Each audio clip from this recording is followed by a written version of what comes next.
Hello and welcome back everybody to the Foodbuild factory, where today we're going to take a look at Lucky Luke, the character you can see here on screen. He's going to be a guerrilla character, which means he's going to make use out of a laser rifle that's modded to be an automatic laser pistol. And to be more precise, the laser pistol is equipped with legendary perks that increase, first of all, the armor penetration. Second of all, we're going to do more damage with our crits, and we have a critical meter that fills faster than usual. So let's get right into it. As you can see here, well, unfortunately, as I spawned here, the robots are quite low level, but don't worry, right after that we're going to cross the road to kill some super mutants, and you will see that the character is pretty much effective. Our DPS is not going to suffer a lot, simply because we have a high rate of fire.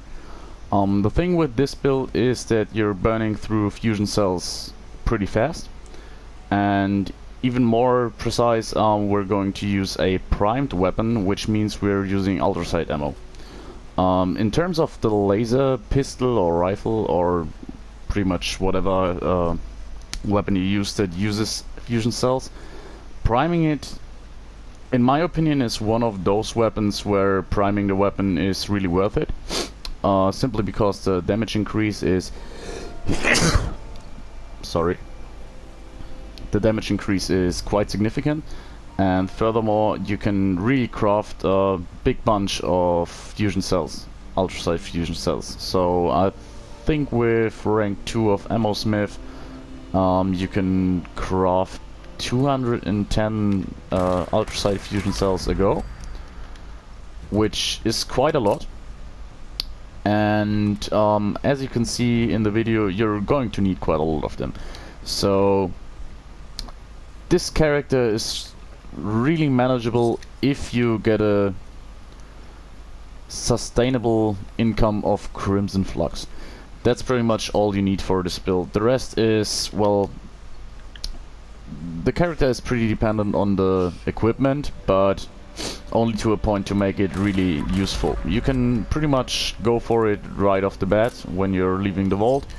It's pretty simple to follow, but the build really starts to shine once you have some pieces with a P refresh, talking about armor pieces here, and a weapon that really makes use of critical enhancements, like, as I said, the more critical damage, critical meter filling faster, and as you can see here, it's going quite well. Our IP comes back very fast, and as long as we can get criticals in, our damage is surprisingly high for a guerrilla build that's not using stealth.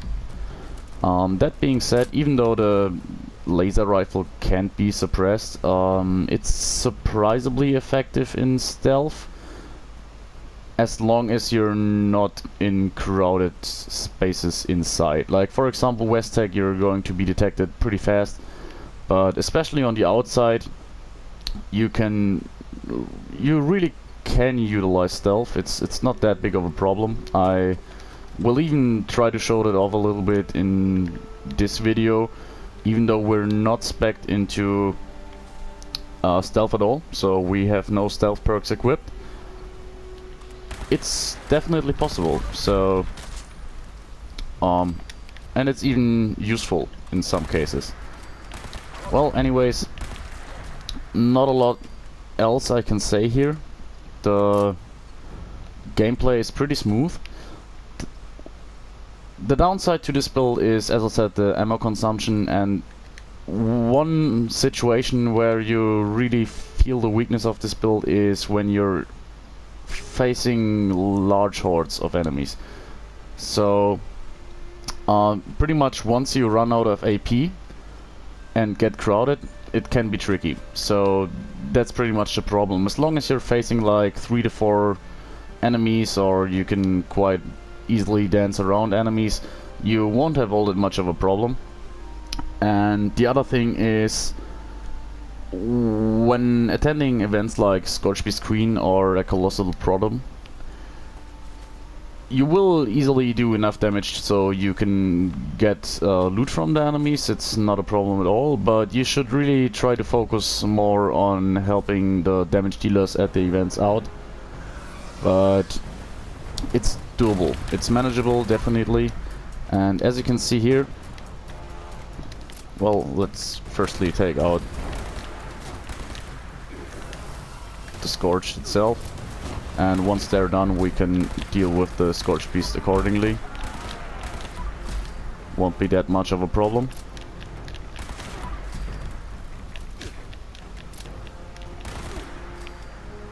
So what we're going to do here is we're going to take a Nuka-Cola Quantum, not Quantum, a Cherry, so we have a better AP refresh, and an Overdrive for extra critical damage and a little bit more damage overall. That should be enough. So we just want the Scorch Beast to get near us, and once it's in range it should go down fairly well. Like, obviously not comparable to a stealth commando character or something like that, but for a character that uses pistols, and especially energy pistols, it's surprisingly effective. But yeah, we have some bad behavior from the Scorch Beast here. As you can see, it's flying around all over the place. So if it decided to stand still for a moment, it would go way better for us. But as it's a common theme with my videos here, we tend to have extremely bad behavior from the Scorch Beast. Yeah, now it decides to land, and now we should really see progress.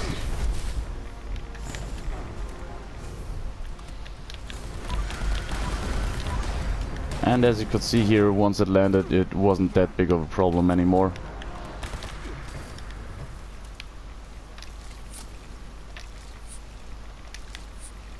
So overall, this is one of the builds where I went down with relatively low expectations, simply because, as most of you are probably aware, energy rifles and especially laser rifles in this game feel to fall behind very badly. And I mean, it's still the same thing. Like, obviously if you would use the exact same build with a 10mm pistol that has the same damage multipliers and legendary perks, it would easily outperform our current weapon. However, the build is very satisfying. It's a lot of fun to play, and once you adjust it a little bit to the gameplay, it can really be smoothly. You can kill enemies quite fast, and you do have a good damage output. It's not a problem at all, and honestly it feels fresh to use this character. So it's very different from other characters I played so far, and it's one I will definitely revisit, even though I'm going to use this character here to do something else in the future. But as you can see here, there wasn't a lot of enemies so far that could really take us down or do big damage to us. So honestly, only if you're going to do something wrong, like if you make a failure during your gameplay, it will be punished. That's the problem. So if you don't manage your AP well, you will easily get crowded, as I said earlier. But it's not that big of a problem. Well, last thing we're going to do, we're going to check out the Blood Eagles, I think it is, over there in the what is it, electricity tower? Is it called electricity tower? Well, anyway, we're going to check them out, kill some of them, so you can see if everything is going according to plan. This should be one of the situations where the build pretty much shines, simply because if you have fairly evenly spread enemies with mediocre to low HP pools, the build can go very well simply because you can chain enemy lines in VETs and take them one by one, and due to a certain perk we have a chance to refill our critical meter every time we're going to kill an enemy. Which, if it kicks in, it's very satisfying, so you can just keep on using VETs.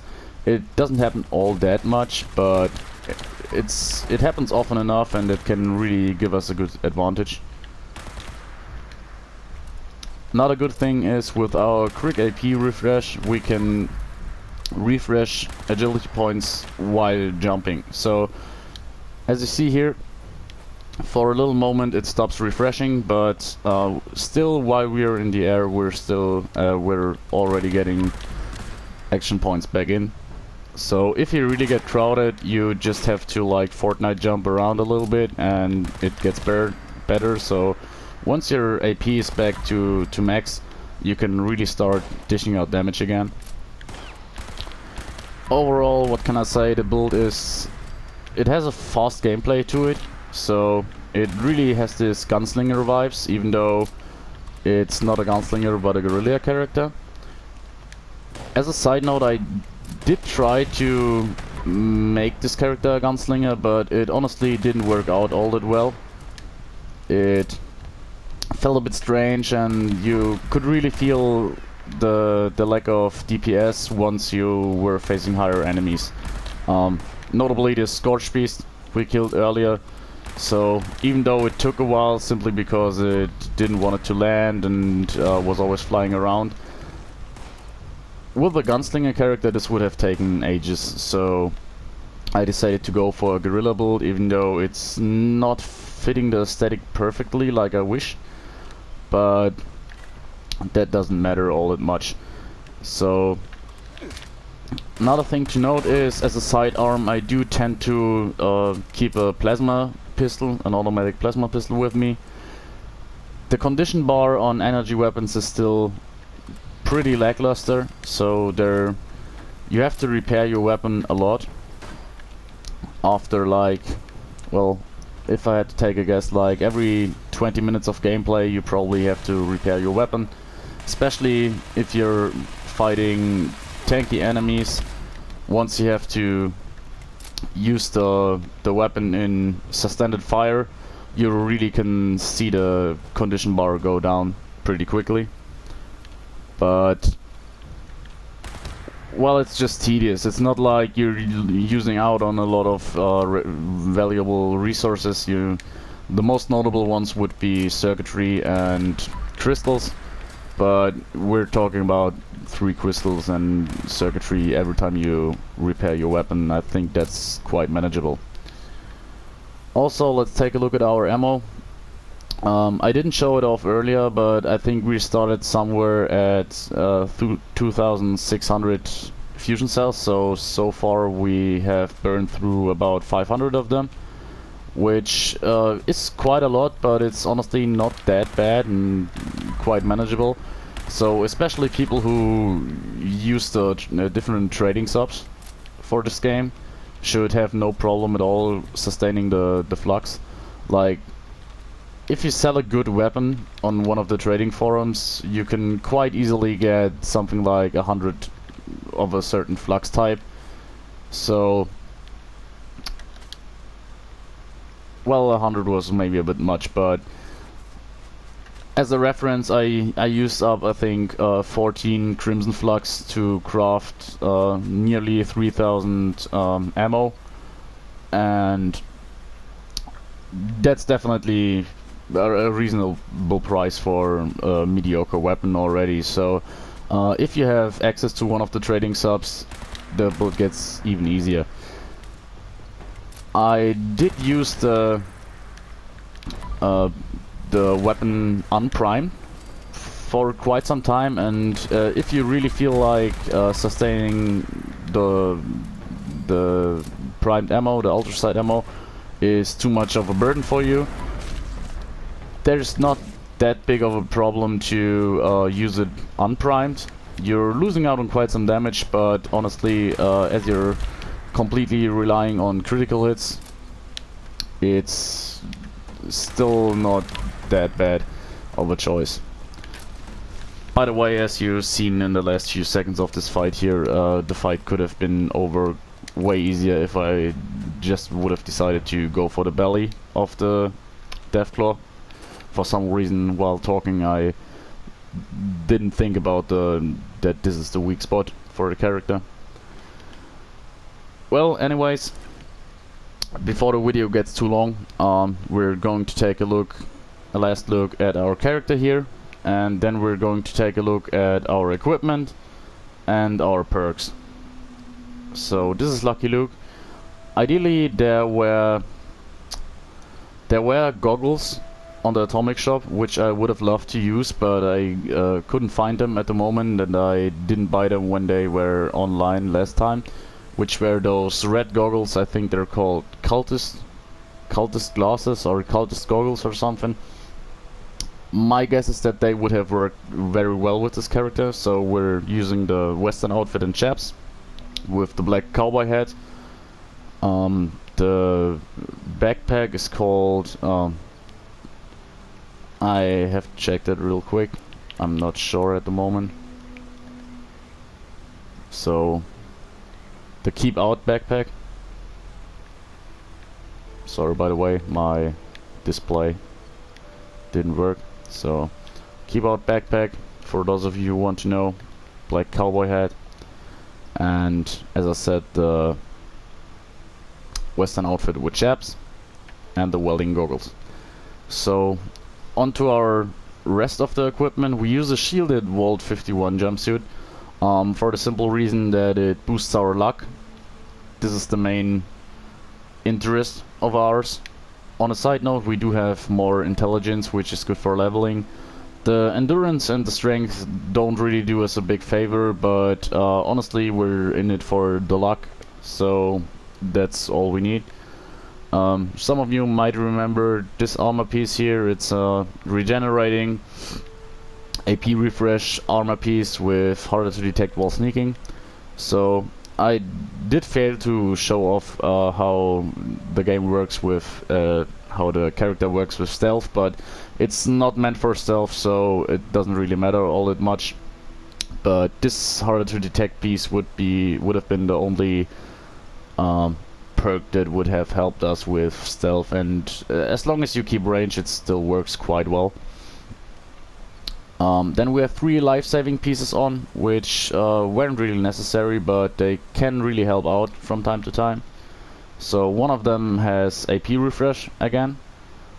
That's pretty handy. So I think that should be all. We have 2 pieces of AP refresh overall, and 1 auto-stim piece.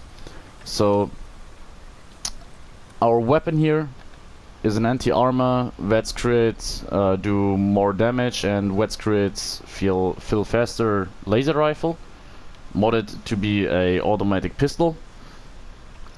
I'm not quite sure, by the way, for the compensating lens. I tried to test it a bit, but I couldn't see at least couldn't see a big difference if this uses less AP than using no muzzle at all. So I decided to keep it on simply because I didn't really feel a difference in terms of AP usage, and so I use this one if I have to take manual shots. But as you have seen already, that doesn't happen all that much, so it's up to you, honestly.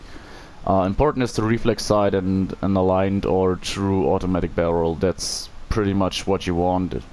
The true grip should also help to reduce your AP consumption. As I said earlier, I do have a primed capacitor, but as I said, it's up to you. It's just a bit more ammo efficient, but you should take down targets pretty fast without it too. Onto our build. As you can see here, 6 strength and 3 perception. In strength, I needed bandolier because I had a lot of ammo on me, and strong back, well, you can pick whatever you would like here. Strong back is usually not the best choice, but I already have a backpack modification, the chemist mod, that makes my traveling pharmacy perk redundant, and so I wasn't quite sure what I wanted to use here. If you don't need the carry capacity, you can easily go down with your strength to 0. If you can manage it, it's no problem at all. Here's not a single perk that we desperately need. It's up to you. What you could also use is blocker, or maybe you could even invest in some melee perks or something as a backup, but it won't be needed all that much. As for perception, we do have 3 perception and use concentrated fire.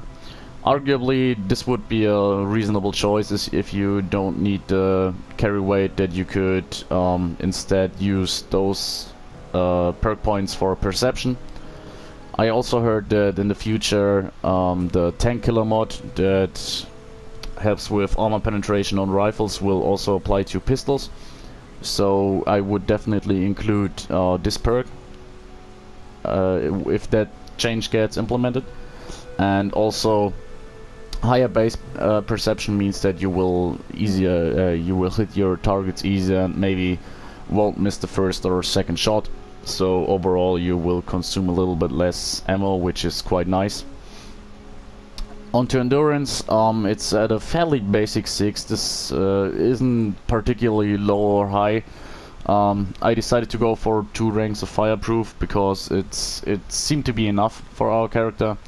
And Life Giver 4, well, for the simple reason that there isn't something that we necessarily need, and I felt like Life Giver was an easy choice here.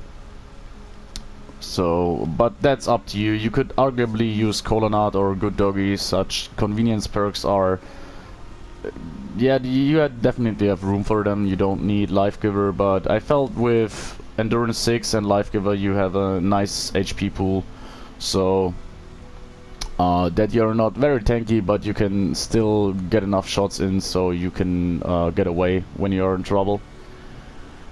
Onto Charisma, we do have Lone Wanderer here. Arguably, if you want to go work in a team, there's obviously other choices. I'd go for Strange in Numbers and Inspirational, probably, but that's up to you. I designed this perk, this character, to be a Lone Wanderer, simply because the extra AP regen from Lone Wanderer does really help us out here. But that's up to you, in my opinion. Onto Intelligence. So I do have 1 rank of First Aid, 3 ranks of Batteries included, and 3 ranks of Gunsmith. So Batteries included, if you really only use the character with the intention to use this one build, you probably won't need Batteries included. You don't need to take like 20k of Ultrasight fusion cells with you. If you have an amount of 3,000 to 4,000, it's probably enough, so they won't weigh all that much. I just do have some fusion cores on my character and some other stuff, especially plasma cartridges, which are quite heavy. But ideally, if you can manage the weight, what you wanted to do is have Gunsmith rank 5 equipped, simply because the weapon does break quite quickly, so every bit of extra durability helps. And you could still use 1 or 2 ranks of First Aid, or if you don't need that First Aid perk, you can arguably still use 2 ranks of Batteries included, maybe.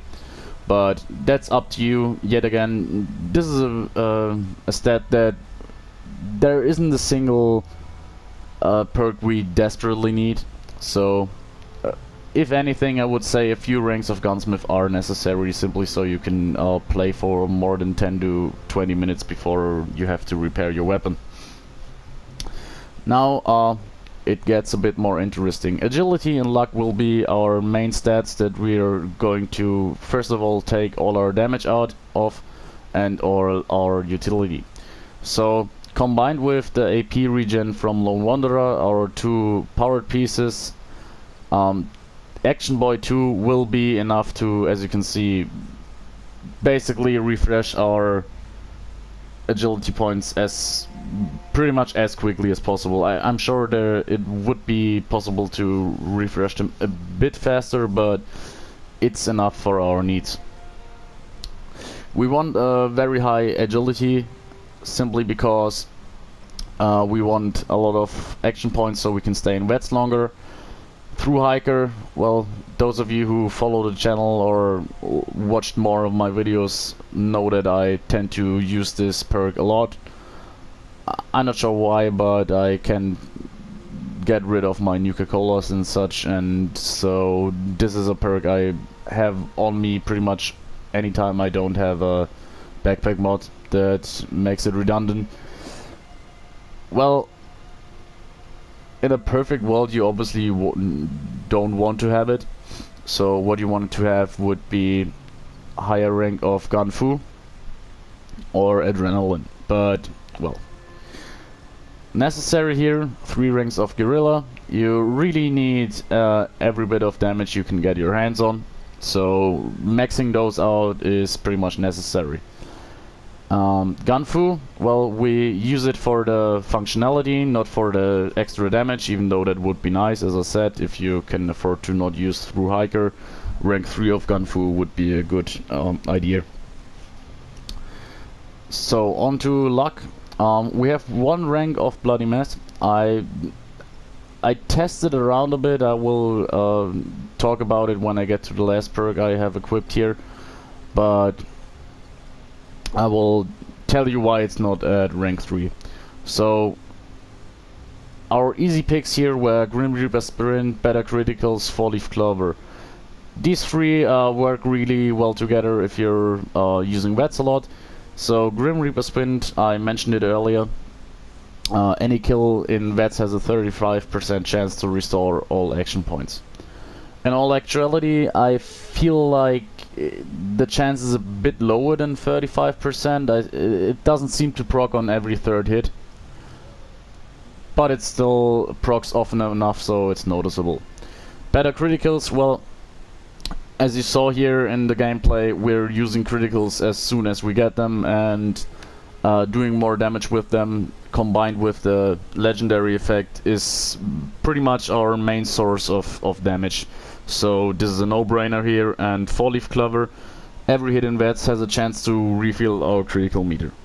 Well, we refill our critical meter very fast anyway, but I think it's still worth it to use 4-Leaf Clover, because simply often enough, instead of every 3rd shot you have critical on your 2nd shot, and that's still noticeable in the gameplay.